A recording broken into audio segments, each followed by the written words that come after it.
espero que a nadie moleste. Claro que si te molesta hay un problema, ¿eh?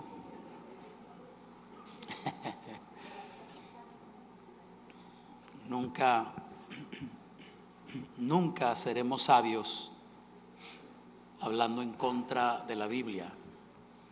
Nunca seremos sabios hablando en contra de la oración. Nunca seremos sabios hablando en contra del Espíritu Santo.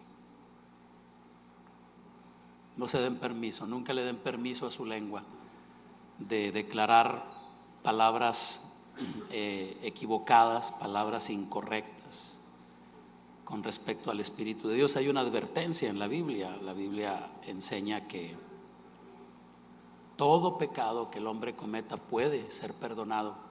Solo hay uno que se nos advierte que no tiene perdón. Es la blasfemia contra el Espíritu Santo. Es tan delicado esto que hemos de tener cuidado. En mis mensajes anteriores intenté responder a dos preguntas que considero importantes. ¿Qué es el Espíritu Santo? ¿Y quién es el Espíritu Santo? Espero que lo compartido anteriormente les haya ayudado a responder estas preguntas. ¿Qué es el Espíritu Santo? La respuesta correcta es una persona. Voy a preguntar así como si yo fuera el que estoy queriendo aprenderlo. ¿Qué es el Espíritu Santo? Díganme ustedes. Es una persona.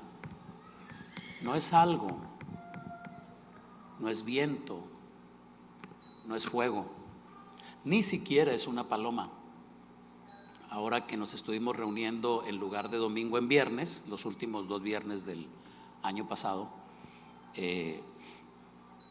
expliqué que el Padre Eterno, queriendo darnos una idea de lo que es el Espíritu Santo, usó figuras. Se le compara con el agua. Dijo el Señor Jesucristo: el que cree en mí no tendrá sed jamás, sino que, como dice la Escritura, será en él una fuente de agua que salta para vida eterna. Y luego el autor del Evangelio dice: esto dijo del Espíritu que habían de recibir los que creyeran en él. Entonces ahí se compara con agua. Cuando tiene una conversación el Señor Jesucristo con Nicodemo, Juan capítulo 3, usó otro elemento. Dijo: el viento sopla de donde quiere y va donde quiere y nadie lo puede detener. Dijo: así es todo aquel que es nacido del Espíritu. O sea, ahí se compara con viento, agua, viento. Cuando vino el Espíritu de Dios en Hechos capítulo 2, en el aposento alto, en aquel evento que conocemos ustedes y yo como Pentecostés, dice que se les aparecieron lenguas como de fuego, no lenguas humanas, una llama de fuego encima de la cabeza, y comenzaron todos a hablar en lenguas y fueron llenos del Espíritu Santo. Ahí se usa otro elemento, fuego. Cuando el Señor Jesucristo fue bautizado por Juan en el Jordán, dice que cuando salió de las aguas bautismales descendió el Espíritu Santo, atención, lean bien, en forma corporal como de paloma. No es una paloma. Tomó forma corporal como de paloma y reposó sobre el Señor Jesucristo. Y a Juan se le había dado una palabra clave, se le había dicho que aquel sobre el cual descendiera el Espíritu Santo y permaneciera sobre él, ese era el Mesías, ese era el enviado de Dios. Por eso, a partir de ese momento, Juan, cada vez que veía al Señor caminar por la ribera del río, gritaba: este es el Cordero de Dios, el que quita el pecado del mundo. Lo identificó. Entonces, fíjense: viento, agua, fuego, paloma. Pero el Espíritu Santo no es viento, no es agua, no es fuego, no es paloma. El Espíritu Santo es una persona. Esa es la respuesta a la pregunta: ¿qué es el Espíritu Santo? Es una persona. Si tú llegas a concluir esto, entonces entras a un ámbito maravilloso, porque si es una persona, hay que conocerla, hay que hablar con él, hay que ponernos de acuerdo con Él, porque como ya lo he tratado de construir durante toda esta serie de mensajes que he compartido últimamente, es el agente clave que nos puede llevar a la madurez de la que les he venido hablando. ¿Qué es entonces el Espíritu Santo? Es una persona. ¿Quién es el Espíritu Santo? Esa es la segunda pregunta que he intentado responder. Es parte del Dios triuno. Ustedes han oído hablar de la Trinidad. Creo que una forma más atinada de expresarlo es triunidad. Triunidad, porque son tres, pero caminan en unidad. Ustedes se sorprenderían si tuviéramos un vislumbre de cómo el Padre, el Hijo y el Espíritu Santo caminan, operan en una unidad tan impresionante, que se nos pide a nosotros que así como Dios es uno, nosotros también nos unamos y seamos uno. Pero qué difícil esto, ¿verdad? Ellos se ponen de acuerdo fácil. El Padre tiene una idea, habla, el Hijo la ejecuta, el Espíritu Santo la administra sin problema. Cuando estamos comenzando la vida en Cristo, una pregunta que solemos hacernos y que a veces nos atrevemos a hacérsela a otros creyentes es: ¿a quién debo orar? ¿Al Padre, al Hijo o al Espíritu Santo? ¿Alguna vez tuviste esa duda? A lo mejor todavía la tienes, ¿verdad? Ora a cualquiera, ora al Padre, ora al Hijo, ora al Espíritu Santo, porque con cualquiera de ellos que hables estás hablando con Dios. Entonces es parte del Dios triuno, el Dios que vive en una dimensión espiritual a la que no tenemos acceso más que momentáneamente, temporalmente, como ahorita que adorábamos, que cantábamos, y de pronto tienes una percepción y te inunda ese gozo y adoras al Señor. Ahí estás teniendo una pizcachita, una pizca, como dice Banderas, ¿verdad? Una pizca de sal, o sea, una cosa pequeñita, pero imagínate, esa es una gota. Alguien se puede emocionar pensando: ¿qué será cuando ya me pueda quedar ahí el resto de mi vida? ¿A alguien le emociona? Qué bueno, porque se llama muerte eso, ¿eh? ¿Qué se necesita para quedarnos ya ahí permanentemente? Quitarnos este cuerpo que nos estorba, este cuerpo que tanta lata nos da, que se pone calvo, que se pone gordo, que se pone flácido, y no flácido domingo, ojalá fuera eso, ¿verdad? No, flácido. Este cuerpo necesitamos quitárnoslo, y entonces se cumplirá, a ver, los que conocen Escritura, se cumplirá lo que el Señor Jesucristo dijo: el que cree en mí, aunque esté muerto, vivirá. ¿Sí? Y también dijo: ustedes ya han pasado de muerte a. Y también dijo: esta es la vida eterna, que te conozcan a ti, el único Dios verdadero, y a Jesucristo, a quien has enviado. ¿Sí? Entonces ahí se cumplirá todo eso. A nosotros nos da mello todavía. ¿Cuántos todavía les da miedo pensar en la muerte? ¿Cuántos todavía dicen: sí me quiero ir con Cristo, pero no hay prisa, ¿verdad? Tranquilo, o sea, calmado, Señor, calmado, ¿verdad? ¿Para qué? A veces nos conmovemos mucho en las emociones, y cuando muere un ser querido he escuchado gente que dice: me quiero ir con él, yo me voy con él, pero no es cierto. No es de veras, es de mentis. Ya cuando la ven cerquita dice: espérame, tranquilo, ¿verdad? Que el hombre decía: ¿por qué te llevaste a mi suegra, Señor? ¿Por qué me hubieras llevado a mí? Llévame a mí, no a ella. Y dicen los que estuvieron ahí en ese velorio, dicen que se presentó la muerte y dijo: entonces ¿a quién me llevo? Dijo: ahí está la vieja, ahí está la vieja. No, sí, pues es que ya cuando, pero ahí está precisamente. Pero cuando hemos alcanzado un nivel de madurez en Cristo, no tienes prisa por morirte. Pero si sucede, ¿qué?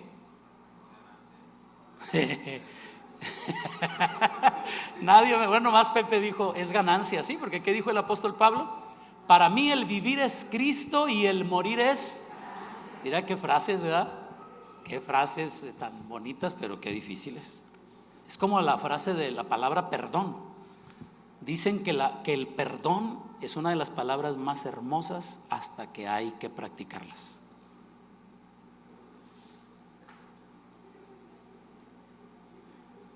El perdón es maravilloso hasta que necesitas practicarlo.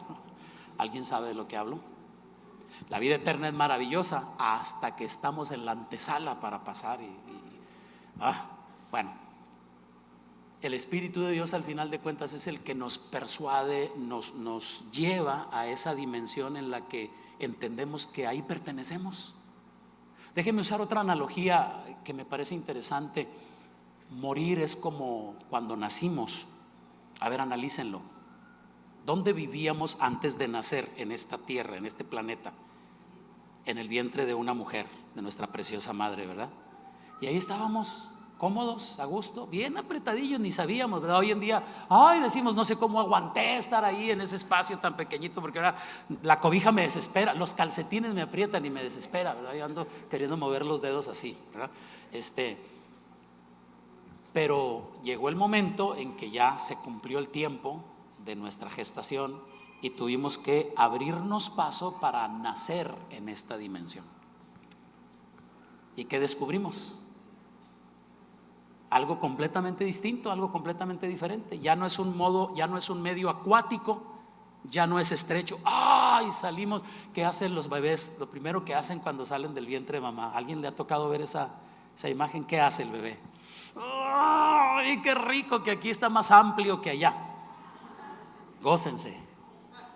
Cuando muramos, vamos a experimentar exactamente lo mismo. ¿Por qué me tardé? Y algunos que dicen, ¿será que los que murieron se acuerdan? ¿Qué se van a andar acordando? ¿Tú no te acuerdas del vientre de tu madre? O sea, ahorita lo estamos reflexionando, pero no dices, Señor, te doy gracias esta mañana por el vientre de mi madre. No haces eso. No te acuerdas de eso porque estás a gusto aquí. Bueno, el Espíritu Santo es precisamente quien nos habilita para alcanzar la madurez espiritual de la que he venido hablando en toda esta serie de mensajes. Y quiero insistir, quiero decirlo con mucha claridad y decirlo ante la gente linda que está acompañándonos también de manera virtual. Yo he llegado a la conclusión que no hay verdadera madurez en la vida de los hijos de Dios si no hay una comunión permanente y constante con el Espíritu Santo. Es mi conclusión. No están obligadas o obligados a creer en esto, pero analícenlo. ¿Se podrá realmente arribar a un estado de madurez espiritual sin la participación, la colaboración del Espíritu Santo? Yo les explico por qué pienso esto. Quiero recordarles la razón por la que he concluido esto. Es por la pregunta, insisto, que el apóstol Pablo hizo a aquellos discípulos que conoció cuando llegó a la región de Éfeso. Hechos capítulo 19, verso 2. ¿Me quieren acompañar? Porque es parte del mensaje lo que voy a compartirles hoy. Hechos 19, 2. Dice, el versículo anterior dice que Pablo llegó a la región de Éfeso y se encontró a un grupo ahí de 12 personas, eran como unos 12, así dice la Biblia, como 12, que ya eran discípulos del Señor. O sea, alguien ya les había hablado de Cristo, alguien ya les había compartido el evangelio y habían convertido su corazón a Cristo. O sea, ya habían dado el primer paso. ¿Ok? Que es de lo que hemos venido hablando, ¿verdad? De los 4 que componen la experiencia de la vida en Cristo, ya habían dado el primero, se habían convertido a Cristo. Pero cuando llega Pablo y los conoce, yo me imagino, como me pasa a veces con la gente aquí de Cristo Vive y la gente aquí que anda con los taquitos y eso, sí saben de quién hablo, ¿verdad? Que te los encuentras y te dicen, no, taquitos, mire que los taquitos, que bien sabrosos, que esto y aquello, y tú como ya los conoces dices, sí, yo también soy cristiano. Gloria a Dios, hermano, entonces cómpreme 4 órdenes, ¿verdad? Así, nos identificamos con ellos. Yo uso mi imaginación en esto, no busquen esto ahí en el versículo, pero uso mi imaginación y me imagino que cuando Pablo llegó a aquella región andaban los de Cristo Vive ahí y eran 12, o sea, y andaban vendiendo tacos ahí en el mercado de ahí de Éfeso y Pablo los vio y dijo, oye, ¿qué venden? Y entonces los de Cristo Vive dijeron, taquitos, jefe, taquitos. Es que nosotros, ¿verdad? Éramos drogadictos, ¿verdad? Pero el Señor ya nos alcanzó, ¿verdad? Y andamos tratando de mantenernos sobrios, ¿verdad? Para ya no delinquir. De hecho, aquí traigo una pistola, jefe, pero no la quiero usar. Y tú, dame 5. Estoy usando mi imaginación, no busquen esto en la Biblia, no viene. Y entonces cuando Pablo los escucha hablar, probablemente dijo, ¿estos son hijos de Dios? Y entonces vean lo que sucede, Hechos 19:2, les dijo, luego, o sea, no les dijo a qué congregación van, quién es su pastor, a quién escuchan, son de los de Gebel, son de los de Maldonado, son de los de Alvidres, ¿de quién son? No, ni tampoco le dijo dónde está la dirección de su templo, no, directo, así vámonos al grano. ¿Recibieron el Espíritu Santo cuando creyeron? Ellos le dijeron, no, ¿verdad? Pues nosotros, ¿verdad? Nomás sabemos que Cristo salva, ¿verdad? Y que vive, y que nos envió a vender tacos para poder sostener el ministerio. No sabíamos que existe Espíritu Santo. Fíjese, ni siquiera hemos oído. Ahora, ya he explicado esta percepción. Creo yo con todo mi corazón que la razón por la que Pablo le hace esta pregunta a aquella gente, pues es porque Pablo consideraba desde su posición como apóstol que esta era una experiencia necesaria, sino para qué preguntárselos. No sé si estén de acuerdo conmigo. O sea, me imagino que si Pablo no considerara el tema de la llenura, el bautismo, el trato del Espíritu Santo con el creyente, pues me imagino que cuando aquellos muchachos le dijeron, sí, nosotros ya tenemos a Cristo en el corazón, gloria a Dios, qué padre. Y se hubiera ido Pablo, déjeme ir a predicar a otros que no conocen. Pero no, a estos que ya conocían les dijo, recibieron el Espíritu Santo cuando creyeron. Entonces yo creo que Pablo hizo intencionalmente esta pregunta, y que ahí, para ustedes y para mí, que tenemos ahora acceso a lo que está escrito y bendito Dios, preservado para nuestro entendimiento, ahí tenemos una lección importante que aprender. Déjenme ver si están de acuerdo conmigo. Si no fuera un aspecto relevante, importante, necesario, vital en la vida de los hijos de Dios, Pablo no habría hecho esa pregunta. No sé si compartan mi opinión. Analícenlo, ¿verdad? Razónenlo. O sea, si no fuera un tema importante, ¿para qué preguntar eso? Pero si lo pregunta en cuanto los conoce, ¿qué concluimos? ¿Me acompañan? ¿Qué concluimos? Es importante el tema, es un asunto relevante porque lo pregunta Pablo. Entonces, creo yo que si se hizo aquella pregunta es porque Pablo, el apóstol, consideraba la comunión y el ministerio, el trato del Espíritu Santo con el creyente un aspecto vital, un aspecto importante en el desarrollo de quienes hemos decidido convertirnos en discípulos de Cristo. Ya somos discípulos de Cristo. Estos de Éfeso ya eran discípulos de Cristo. La pregunta no es, ¿eran salvos? Ya le pertenecían a Cristo. Si hubieran muerto antes de conocer a Pablo, ¿se habrían ido con el Señor? ¿Cuántos votan que sí? ¿Cuántos votan que no? Para abrir un tema ahorita aquí de debate. No, si hubieran ido con el Señor, eso no está en tela de duda. La salvación no. Acuérdense lo que estamos aprendiendo. El tema de la madurez como hijos de Dios no tiene que ver con la salvación, tiene que ver con la efectividad de nuestra vida en esta tierra. ¿Ok? Si vamos a servirle al Señor, si vamos a hacer algo que trascienda, qué bonito nombre, ¿verdad? Que trascienda. Entonces es por eso que hoy quiero, después de reflexionar en esto, quiero abordar el tema que responda a otra pregunta que considero tan importante como las dos primeras.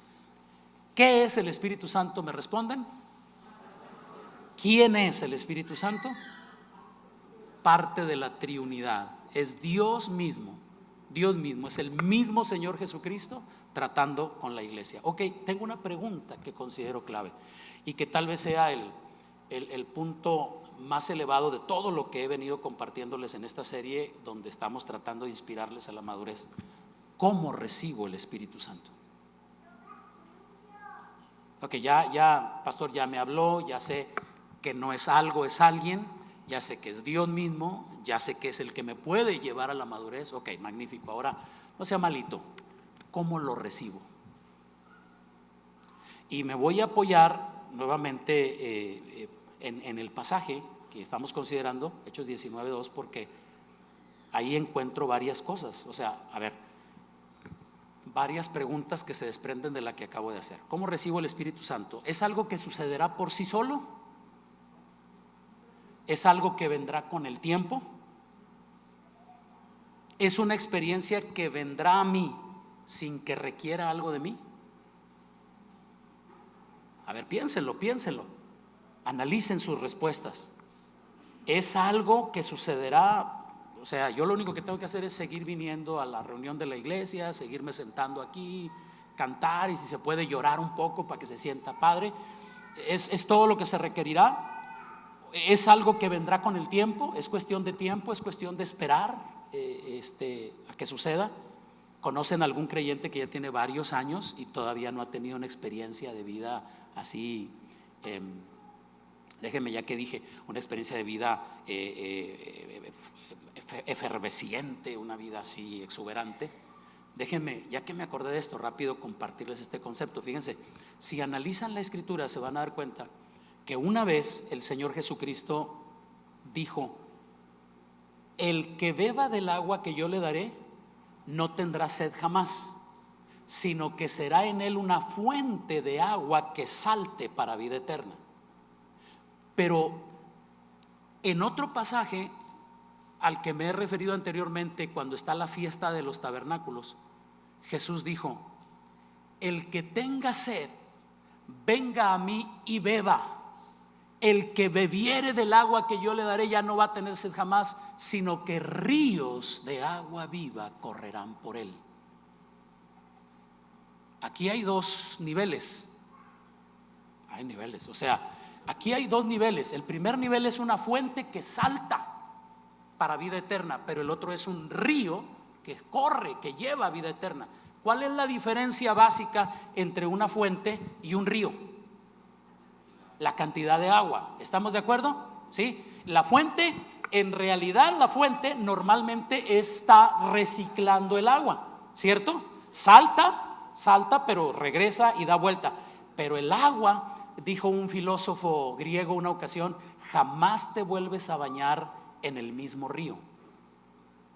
Dijo: te puedes bañar en el mismo lugar, pero nunca será la misma agua, porque esa está siendo renovada. Entonces fíjense qué interesante, porque cuando tengan tiempo, ahorita no lo hagan para que no se me distraigan, pero cuando tengan tiempo, revisen que después el autor del evangelio dice, cuando dijo Jesús, sino que ríos de agua viva correrán en él, dice entre paréntesis: esto dijo del Espíritu que habían de recibir los que creyeran en él, porque el Espíritu Santo no había venido todavía. Entonces ya vino. ¿Qué significa? ¿Nosotros tenemos derecho a fuentes o a ríos? Ok, fíjense bien cómo esto encaja con la declaración de Juan 10:10, cuando el Señor Jesucristo dice: el ladrón no viene sino para hurtar, matar y destruir. Yo he venido para que tengan vida y para que la tengan en... ¿Captan? Fíjense, a ver, convertirme a Cristo, entregar mi corazón a Él, pone en mí una fuente de agua que salta para vida eterna. Pero entrar en la dimensión del trato del Espíritu de Dios conmigo coloca un río de agua en mí que me lleva a la vida abundante, a la vida exuberante, a la vida de la llenura de lo que Dios quiere hacer conmigo. Entonces el primer nivel, la fuente, habla precisamente de mi conversión, de mi acercamiento al Señor, de obtener de Él lo que sacia mi sed. Pero el segundo nivel es cuando Dios ya puede usar mi vida para que otros le conozcan y para que otros sacien su sed. Entonces el trato del Espíritu es imprescindible si lo analizamos. Entonces sigo con la pregunta: ¿hay algo que yo debo hacer para experimentar al Espíritu Santo en mi vida? Creo que el mismo pasaje de Hechos 19:2 nos da la respuesta. A ver, si Pablo preguntó a aquellos discípulos si habían recibido al Espíritu y aquellos no sabían que existía tal cosa, la pregunta es: ¿por qué entonces no habían recibido al Espíritu Santo si fuera una situación automática? Respuesta: no es automático. Respuesta: no es cuestión de tiempo. Respuesta: varias respuestas. No es algo que sucede por sí mismo. No es cuestión de tiempo para que suceda. Es algo que debe ser activado por alguien más. O sea, una persona ya madura necesita activarlo en la vida de una persona que todavía no alcanza la madurez. Y 4, hay una participación de cada creyente para que esa experiencia suceda. Espero que les haga sentido lo que estoy diciendo. O sea, es solo un versículo, es Hechos 19:2, pero tiene tanta riqueza y encuentro tantas respuestas a esto. Si este razonamiento que estoy proponiendo ante ustedes les parece correcto, debemos entonces hacernos la pregunta, a ver, si no es algo que sucede de manera por sí solo, si no es algo que pasa, que sucede con el tiempo, si es algo que debe ser activado, entonces me hago la pregunta, ¿qué hago para vivir esa experiencia? Y hoy comparto con ustedes de la manera más rápida posible, porque el tiempo está ya encima, ¿qué hago para vivir esa experiencia? Permítanme compartirles lo que las escrituras nos responden al respecto. 1, en primer lugar, necesitamos presentarnos a nosotros mismos dispuestos a hacer la voluntad de Dios. Escucha esto, por favor. Escucha, no te distraigas, quédate aquí conmigo. El Espíritu Santo lo único que está esperando es que tú rindas tu voluntad al Señor para Él poder operar en nuestra vida. Romanos 12, versos 1 y 2. ¿Me acompañan? Miren lo que dice ahí. Así que, hermanos, les ruego por las misericordias de Dios que presenten, ¿qué cosa? Sus cuerpos, ¿cómo? En sacrificio vivo. No como en el antiguo pacto, que se tenía que quitar la vida a la víctima. No, ahora eres un sacrificio vivo, santo, agradable a Dios, porque ese es el culto inteligente, ese es el culto racional. No se conformen a este siglo. Atención, subrayen, señalen la palabra conformar. No te conformes a este siglo, sino transfórmate por medio de renovar tu entendimiento para que puedas comprobar cuál sea la voluntad de Dios, que es buena, agradable y perfecta. Primer elemento clave. ¿Qué puedo hacer yo para vivir esta experiencia? ¿Qué puedo hacer yo para que el Espíritu de Dios llene mi vida? Número 1, necesito rendir mi vida y sobre todo rendir la manera en la que yo vivo a Dios para que Él comience a hacer algo en mí. Aquí es donde se congela el cliente. Aquí es donde se desaniman algunos creyentes. Sí quiero una experiencia con el Espíritu Santo, sí me gustaría avanzar a esa madurez, sí me gustaría esa vida exuberante, ese gozo, esa alegría, pero híjole, pero tengo que dejar de vivir como vivo. Sí, o sea, no te voy a engañar. Si seguimos viviendo como vivimos, y por favor entiéndeme, cuando digo si seguimos viviendo como vivimos, me refiero a que a la gente normalmente lo que quiere saber es cuánto puede pecar para no verse tan pecadora delante de Dios. No, es en serio. O sea, ¿hasta dónde? Las mujercitas preguntan, pastor, ¿es pecado la minifalda? ¿Cuántos dedos arriba de la rodilla Dios puede permitir para que no? ¿A cuánto puedo? No, y por favor no. Siempre que pones ejemplos alguien se siente así, dice, ya me está echando. No, estoy poniendo un ejemplo, se me ocurrió ahorita, así nada más, ¿verdad? ¿A cuántos bailes puedo ir sin que se llegue a convertir en un pecado? Ahora, perdónenme, yo sé que piso callos, ¿verdad? Pero bueno, tengo que explicar. ¿Cuántas copas me puedo tomar para no verme así como quien dice así, borrachín delante del Señor? ¿En cuántos chismes puedo participar? Pero para que no me vea yo así como, ay, qué bárbaro, como que para que Dios no diga, ay, qué bárbaro, qué indiscreto. O sea, no es un asunto de cuánto puedo hacer. Podría usar un versículo que ahorita les vuela la cabeza y los desanima, pero no lo voy a usar porque pues ya de por sí lo que estoy diciendo no les está haciendo mucha gracia. Es necesario rendir nuestra vida y sobre todo la manera en la que vivimos para que el Espíritu de Dios comience a hacer una reestructuración, un cambio en nuestra vida. Cuando comienzas a hacer esto, te sorprendes. Hay cosas que para ti, o sea, no tienen relevancia, no tienen importancia, y el Espíritu Santo trata contigo y te dice: no te juntes con esa persona, y tú dices: ¿y qué tiene de malo? ¿Por qué? Es mi amigo desde la infancia, ¿cómo lo voy a dejar? ¿Qué te pasa? Este es el diablo, este es Satanás. Muchas veces el Espíritu de Dios nos va a pedir cosas, no necesariamente porque son malas, son pecados, es simplemente un paso de obediencia, nada más.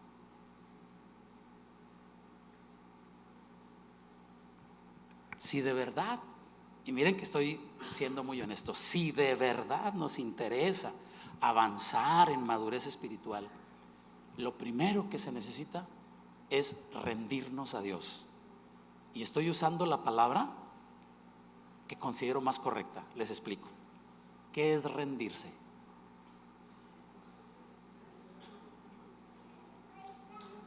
Básicamente es dejar de luchar.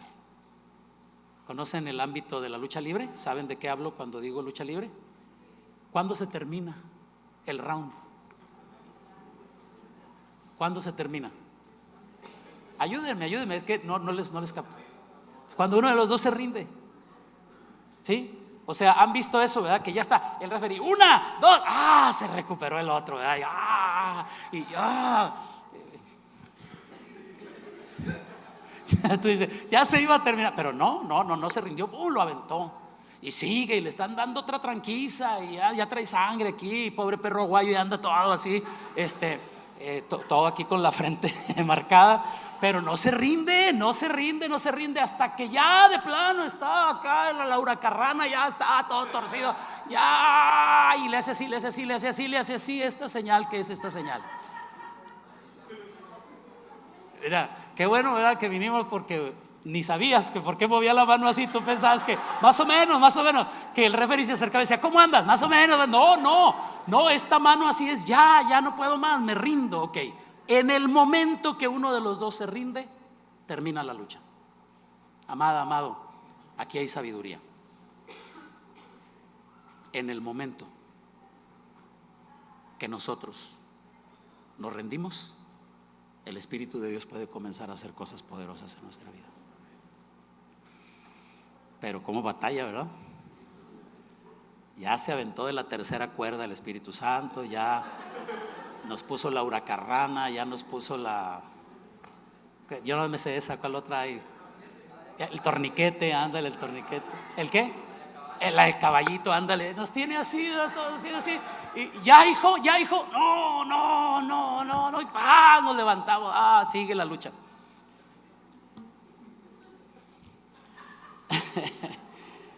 Miren lo que dice el versículo.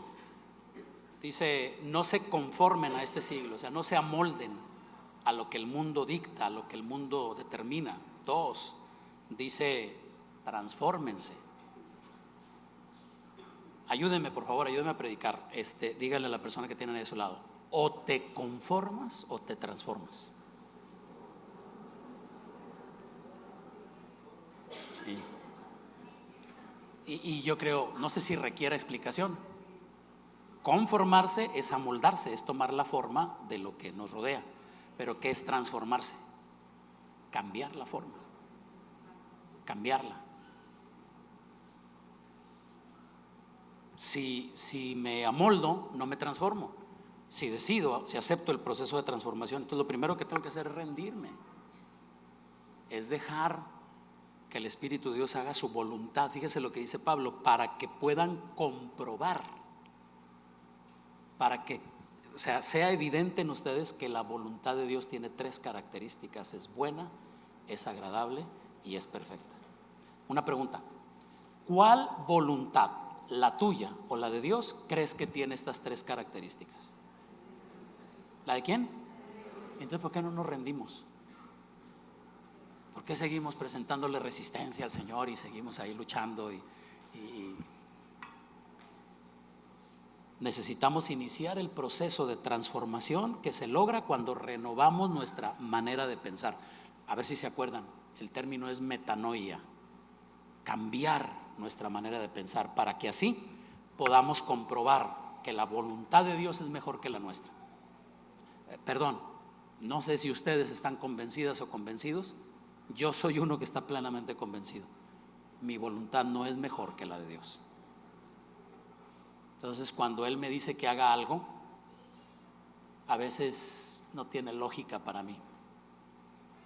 La vez pasada yo estaba orando por una persona con quien lamentablemente hay situaciones que nos han lastimado, nos han dañado, y yo estaba orando porque supe que estaba pasando una situación difícil, y oré y dije: Señor, yo oro por él, yo lo bendigo, Señor. Y el Espíritu Santo me habló internamente y me hizo una pregunta. Me dijo: Ramiro, ¿qué es más fácil, orar por una persona o hablar con esa persona?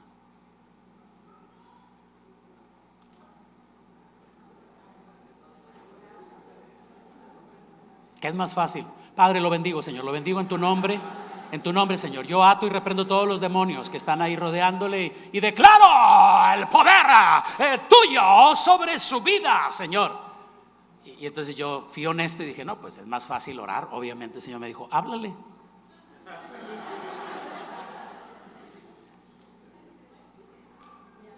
Señor, Padre, no me va a contestar.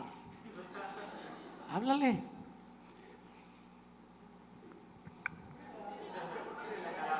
Sí le hablo. Por eso, háblale. Sí le hablo. Bueno, ya, para no hacerlo más largo. Qué interesante, ¿ves? El perdón es algo muy hermoso hasta que tienes necesidad de practicarlo. Se están preguntando si hablé, ¿verdad? Sí. Sí, por eso, pues por eso se los platico. Si no, pues me daría mucha pena estarme poniendo como un ejemplo. No, sí, hablé. Y para mi sorpresa, mi llamada fue bienvenida y pudimos platicar y pudimos conversar y externarle que venía orando por él, por su matrimonio, por su familia, que venía orando y que Dios me había puesto en el corazón hacer contacto. No hubo una fiesta del otro lado ni nada de eso, pero dijo: gracias por tu obediencia, me bendice. Fue una llamada breve. ¿Qué haces ahí? O haces tu voluntad o haces la voluntad de Dios. ¿Y cuál es la que es buena, agradable y perfecta? No, es que ustedes dicen: no, si Dios me pide que me suba al techo y me aviente, yo lo hago. No, pues eso sí, pues ya sabes, se te rompen las piernas y ya, ¿verdad? Un rato con yeso y ya. No, humillar el corazón, y más cuando tú sabes que tú no tienes la culpa. ¿Alguien sabe de lo que estoy hablando? Cambiamos de tema. Paso número uno, presentarnos a nosotros vulnerables delante del Señor, rendirnos. Paso número 2, son 16, debo darme prisa. No es cierto, tranquilos, ya me voy rápido, ya estoy consciente de la hora. Segundo paso, segundo lugar, necesitamos atención. Regálenme su atención, no se distraigan con Angelito. Angelito está muy guapo, pero no se distraigan con él. Número 2, necesitamos pedirle a Dios que nos dé su espíritu. Escúchame, parece muy simple, es muy poderoso.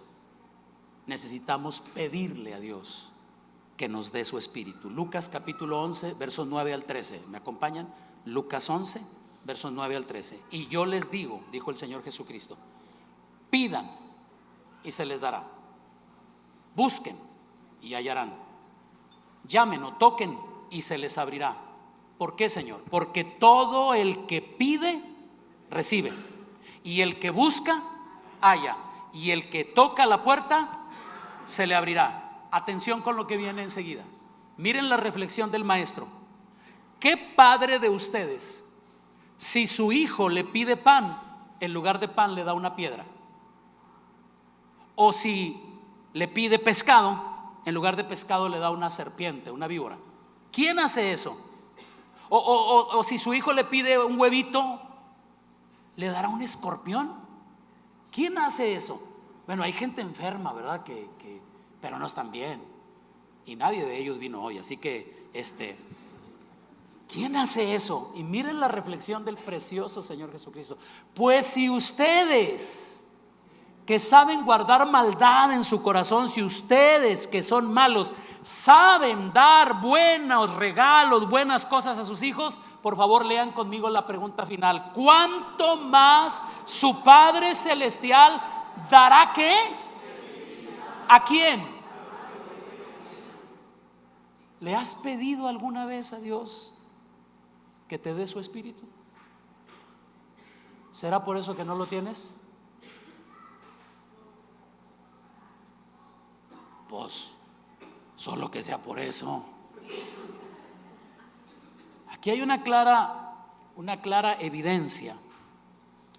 Cuando estamos realmente rendidos a la voluntad de Dios, no hay evidencia más clara de rendición que pedirle al Señor que haga algo en nuestra vida. Si la experiencia con el Espíritu de Dios fuera algo que Dios lo otorga de manera soberana, ¿cuál sería la razón de decirnos pídanlo? ¿Me estoy explicando? ¿Sí les suena claro? Si fuera algo que el Padre va a dar como quiera, no diría pídelo, diría espéralo. Como se le dijo a los discípulos, por cierto, en Hechos 1:8: recibirán poder cuando haya venido sobre ustedes el Espíritu Santo y me serán testigos en Jerusalén, Judea, Samaria, hasta lo último de la tierra. ¿Qué les dijo a ellos? Espérenlo, no se muevan de Jerusalén. Ellos sí tuvieron que esperar. A nosotros no se nos dice espérenlo, a nosotros se nos dice ¿qué? Ayúdeme a predicar, por favor. Dígale a la persona a su lado derecho, a su lado izquierdo: necesitas pedirle a Dios esa experiencia. Claro, si te interesa. Obviamente comencé desanimándoles, ¿verdad? Dice, no, pues qué chiste, me tengo que rendir. Pues sí, o sea, ¿para qué te engaño? Esa es la verdad, ¿sí? ¿Por qué? ¿Por qué hay que pedir? Reflexionen conmigo. Porque cuando pedimos, hay personas, una lucha, ¿verdad? Mi bella esposa, mi linda esposa. ¿Cómo batalló mi reina los primeros años, los primeros meses de casados para pedirme cosas? Porque siempre fue una chica muy independiente. Ella siempre se granjeó, o sea, bueno, desde cierta edad, obviamente, ¿verdad? Pero no siempre, o sea, muy temprano en su vida ella trabajaba y iba y se encharcaba con deudas y todo eso para vestirse guapa, porque, o sea, quería llamar mi atención. Obviamente, pero cómo batallaba mi Mari para decir, amor, el dinero para tal cosa. No. ¿Y sabes por qué? Porque pedir es reconocer que necesitamos algo. Y cuando nos cargamos el orgullo, tú sabes eso, ¿verdad? Qué difícil. No le voy a pedir. A ver cómo le hago, yo me las arreglo. Mami, pero si le pides a mi abuelita, no le voy a pedir, ¿ok? Ya basta, ya, se acabó el tema. ¿Qué es pedir? Es reconocer que tenemos necesidad de algo. Y por favor, síganme. Es reconocer nuestra imposibilidad de obtener eso por nuestros propios medios. Es reconocer la incapacidad de producirlo con nuestros esfuerzos. Es hacer evidente nuestra determinación a confiar que Dios hará lo que dijo que haría. Déjenme abrir un paréntesis aquí, salirme un poquito del tema. Si tú batallas para pedirle a Dios, necesitas quebrantar esa situación, esa actitud del corazón. Y por favor, no digas, no, yo le pido todos los días. No. Suspirar y desear no es pedir. Ay, el Señor sabe. Ana Pérez era una chica, miembro de la congregación donde yo me convertí al Señor. Y Ana, en aquellos años, algunos se acordarán, decíamos como parte de la liturgia, como parte del programa: hermanos, si alguien tiene alguna petición, pase al frente y expóngala para que oremos. Y Ana siempre pasaba, pero siempre hacía lo mismo: hermanos, el Señor les bendiga, yo tengo una petición delante del Señor, pero el Señor sabe cuál es. Iba y se sentaba, ¿no? Pues, o sea, nosotros, no, Ana, dinos qué está pasando, dinos qué sucede, qué es de tu vida, cuéntame, porque queríamos saber. Y es que, pues sí, y entiendo que hay gente que no quiere pedir. ¿Tienes ese problema? Quiébralo, rómpelo. Reconoce que no puedes obtener todas las cosas con tus propios medios. Reconoce que no puedes producir todo lo que tú quieres con tus propios esfuerzos. Hay aspectos de tu vida que requieren la ayuda de Dios. ¿Alguien puede decir amén? ¿Cuántos lo reconocen? ¿Cuántos levantan la mano y dicen: yo nunca le voy a pedir a Dios? ¿Verdad? Los engañé. Ok, sígame. ¿Cuántos levantan la mano y dicen: yo le pido a Dios que haga su voluntad en mi vida, que Él me lleve?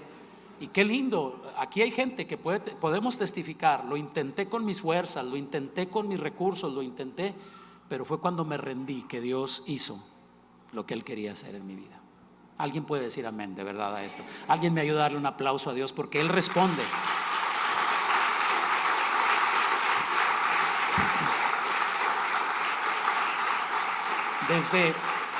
Desde tiempos antiguos, Dios le ha dicho siempre a su pueblo que la clave está en pedir. Miren el Salmo 2:8: pídeme y te daré por herencia las naciones. ¿Qué dice?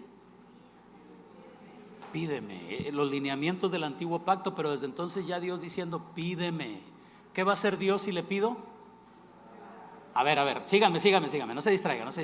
Ya nos vamos, pero síganme. ¿Qué va a hacer Dios si le pedimos? ¿Por qué está segura? ¿Por qué está seguro? Porque el que pide se le da, porque el que busca y porque el que toca. ¿Sí? ¿Quién lo dijo? ¿El pastor en el mensaje? No, yo lo repetí. ¿Quién lo dijo? Señor Jesucristo. Dilo con libertad: el Señor Jesucristo.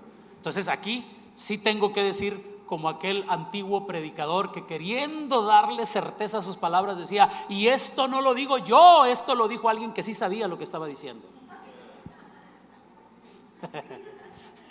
Esto no es palabra mía, eso es palabra de Dios. Déjenme hacerles una pregunta: ¿le han pedido a Dios que les dé su espíritu?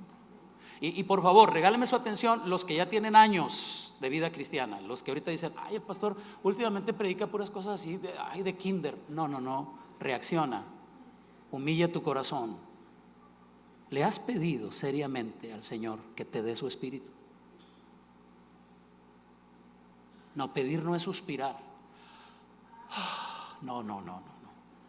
Pedir es tomar un tiempo serio para decir: Padre, hoy vengo a humillarme delante de ti y a reconocer: no puedo hacer esto por mi propia fuerza. Dame la experiencia con el Espíritu Santo. Dame el Espíritu Santo.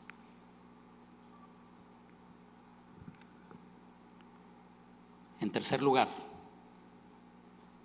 obvio, necesitamos disponernos a caminar en obediencia. Hechos 5:32. Y nosotros somos testigos suyos de estas cosas. Y también, atención, el Espíritu Santo, el cual ha dado Dios. ¿A quién? ¿A quién? ¿Para qué quiero el trato del Espíritu Santo en mi vida si no le obedezco? Ya he puesto este ejemplo, no se fastidien, por favor, no se cansen. Una vez estaba predicando en inglés, bueno, un intento de predicar en inglés, y en lugar de decir no se fastidien, dije no estén fastidiando. Lo bueno es que hoy estoy hablando en español. No se fastidien, no se cansen. Si tú estás ahorita ahí, sentada, sentado, estábamos ahorita cantando, y mientras estás en un momento así de adoración bien intensa, el Espíritu Santo te dice: háblale a la persona que está a su lado, dile tal cosa, y tú dices: ay, claro que no, ¿cómo voy a hacer eso? ¿Qué oso? ¿Sabes lo que estás haciendo? ¿Qué estás haciendo? Si tú dices: Padre, tócalo con tu poder, ¿qué es más fácil, hijo? ¿Orar por él o hablar con él? No, pues orar por él. Bueno, háblale.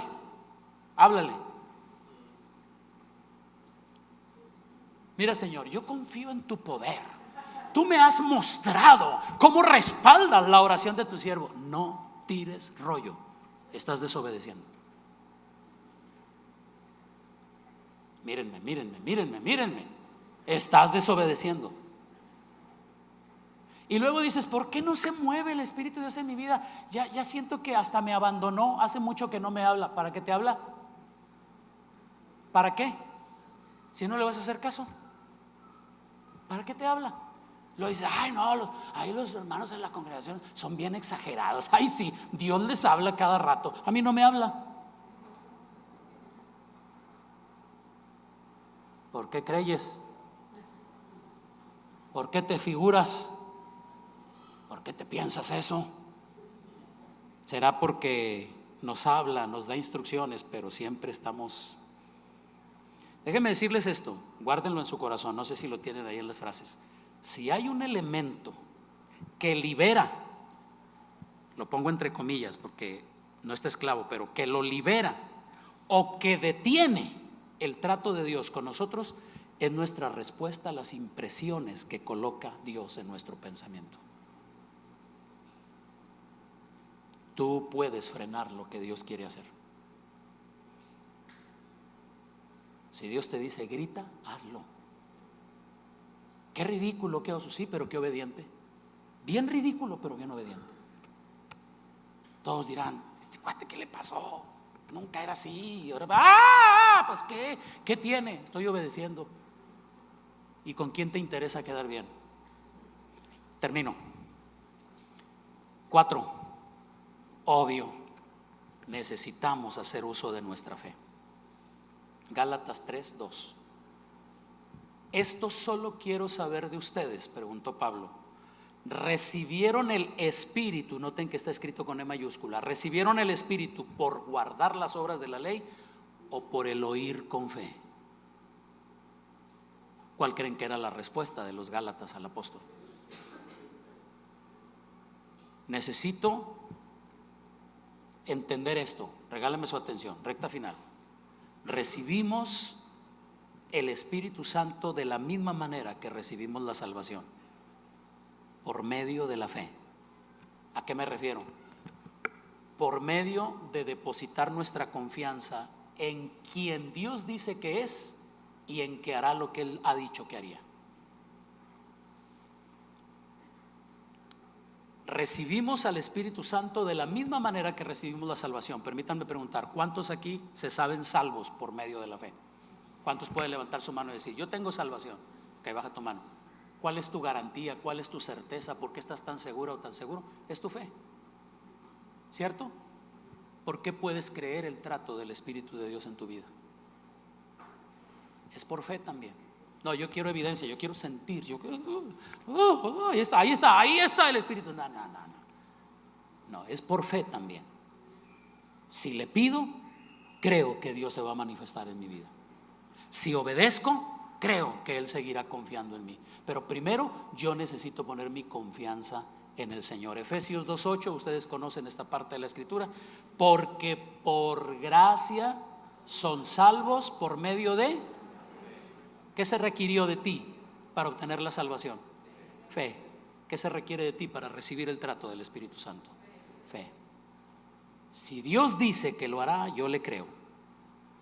Yo confío en Él, yo confío en lo que Él me dice, Él es digno de mi confianza. Así que aquí están 4 cosas. No quiero ponerle requisitos para que no suene chocante en nuestro corazón.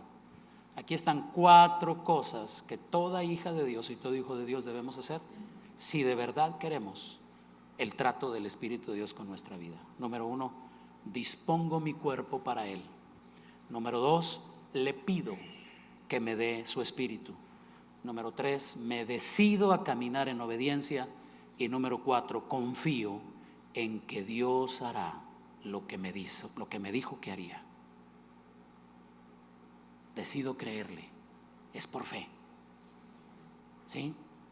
Primero viene el Espíritu de Dios como un don en potencia. ¿Se acuerdan? Ya hablé también de esto, que es algo que es el potencial, es algo que puede llegar a ser, que todavía no es, pero que puede llegar a ser. El trato, el Espíritu Santo llega primero como un don en potencia. Primero viene hasta cierta medida cuando nos convertimos, porque no habría conversión si no fuera por medio la intervención del Espíritu Santo. Sin Él no podríamos experimentar el nuevo nacimiento, pues somos nacidos del Espíritu. Pero ahora hablo de otra cosa, algo que va más allá, algo a lo que se refirió Pablo cuando dijo: ¿recibieron el Espíritu Santo cuando creyeron? Me refiero a cuando viene, toma control de mi cuerpo, de mi mente, de mi vida, de mi corazón. Hablo de cuando Él gobierna mi personalidad de manera amable pero directa, sin rodeos, haciéndonos por completo suyos, de manera que llegamos a ser morada de Dios por medio del Espíritu Santo. Efesios 2:22, en quien ustedes también son juntamente edificados para morada de Dios en el Espíritu. Amadas, amados, perdón, me serví con la cuchara grande hoy. Termino preguntándoles: ¿queremos avanzar? ¿Les interesa madurar, crecer, llegar a ser lo que Dios nos ha llamado a ser? Necesitamos al Espíritu Santo. ¿Qué hago para recibirlo? Si me ayudan y dicen las 4 cosas, termino. Número 1, rendirme al Señor. Número 2, pedirle a Él. Número 3, híjole, casi nos íbamos. No, disponernos a obedecer. Y número 4, ejercito mi fe. Póngase de pie, por favor, póngase de pie. Perdóneme, sonó a una orden, ¿verdad? Perdóneme. La invito a ponerse de pie. Amigas, amigos en la transmisión, vamos a terminar nosotros aquí orando. Los invito a que tomen en cuenta estos 4 ingredientes que pueden traer la llenura del Espíritu a la vida de ustedes. Siga Dios bendiciéndoles y llevándoles siempre en triunfo en Cristo. Hasta la próxima. Gracias por acompañarnos. Vamos a orar.